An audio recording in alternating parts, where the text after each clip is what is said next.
السلام علیکم ورحمۃ اللہ۔ سوال یہ ہے کہ جس شخص نے قربانی کرنی ہو، اگر وہ اپنے جسم کے بال یا پھر ناخن وغیرہ کاٹ لیتا ہے تو اس کی قربانی ہوگی یا نہیں؟ بہت ہی اہم مسئلہ ہے اور بہت سارے لوگ یہ مسئلہ نہیں جانتے۔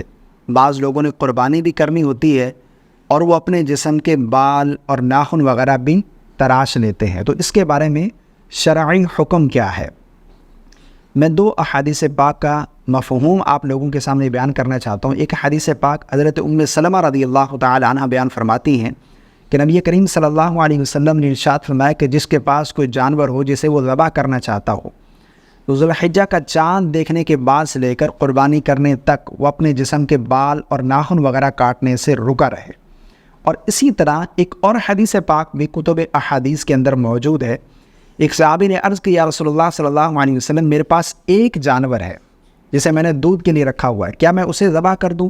آقا کریم علیہ الصلوۃ والسلام نے فرمایا نہیں، بلکہ تم اپنے بال، زیر ناف بال اور ناخن وغیرہ تراش لینا، تو اللہ کے ہاں تمہاری یہی کامل قربانی ہے، اللہ تمہیں قربانی کا ثواب عطا فرمائے گا۔ تو ان دونوں احادیث کو اگر دیکھا جائے تو علماء بیان فرماتے ہیں کہ بال اور ناخن وغیرہ نہ تراشنا یہ مستحب ہے۔ تو اس لیے اگر کوئی شخص قربانی کرتا ہے اور بال ناخن وغیرہ بھی کاٹ لیتا ہے تو قربانی میں کوئی فرق نہیں پڑے گا۔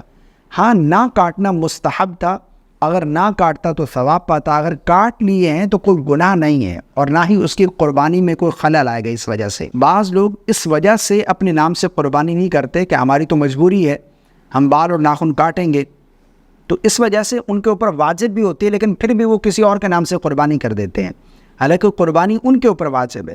ایک مستحب عمل بال اور ناخن نہ کاٹنا یہ مستحب ہے، لیکن اس مستحب کے چکر میں وہ اپنا واجب ترک کر دیتے ہیں، یہ کتنی بڑی غلطی ہے۔